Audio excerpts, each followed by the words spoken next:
I am Father Dion, a Catholic priest from the Military Ordinariate of the Philippines and the Post-Catholic Chaplain of the Headquarters and Headquarters Support Group of the Philippine Army. And this is Salita ng Diyos, ang ating gabay. Today is Friday, October 3, 2025 of the 26th week in Ordinary Time. The theme of today's readings is listening to God, living with responsibility. In our first reading, taken from the book of Baruch, chapter 1, verses 15 to 22, the people admit their sins. We have sinned against the Lord and disobeyed Him. We have not listened to the voice of the Lord our God. They recognize that their sufferings were not only because of enemies outside, but also because of the sins within, their pride, disobedience, and neglect of God. This is a powerful reminder for us today.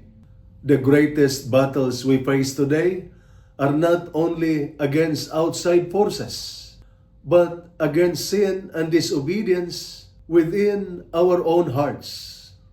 When a soldier fails to follow order, the mission is endangered. When a nation forgets God, its foundation weakens.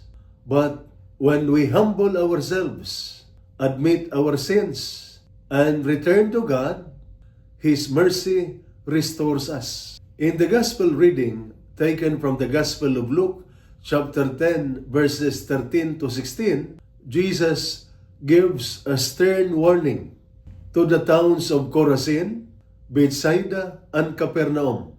They had seen His miracles, but they did not repent. They ignored God's voice even when it was right in front of them.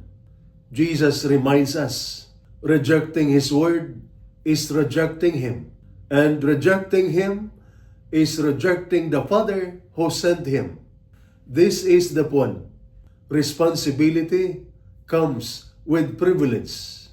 If we have heard God's word, we are responsible to live it out.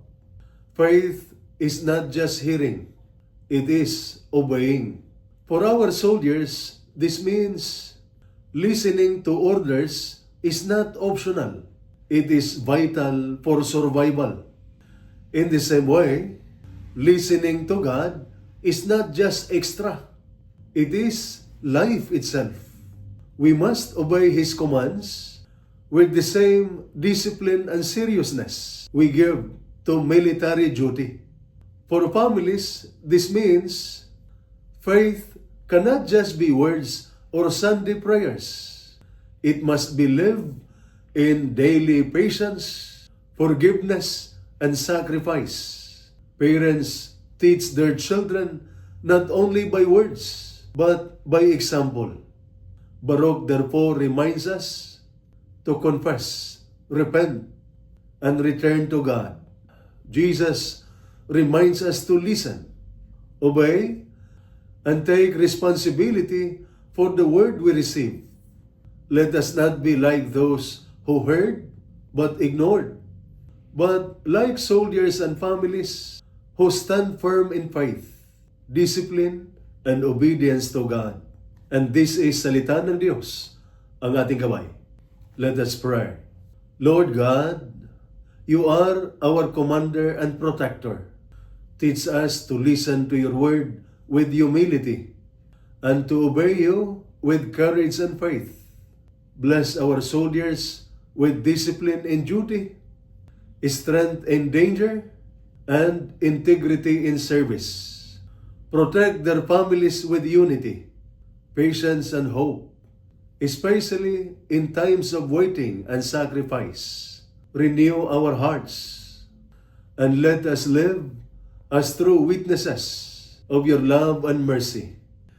With Saint Michael the Archangel as our defender, make us strong in faith until we share in Your victory. Through Christ our Lord. Amen. And may the Almighty God bless you and your family, the Father, the Son, and the Holy Spirit. Amen.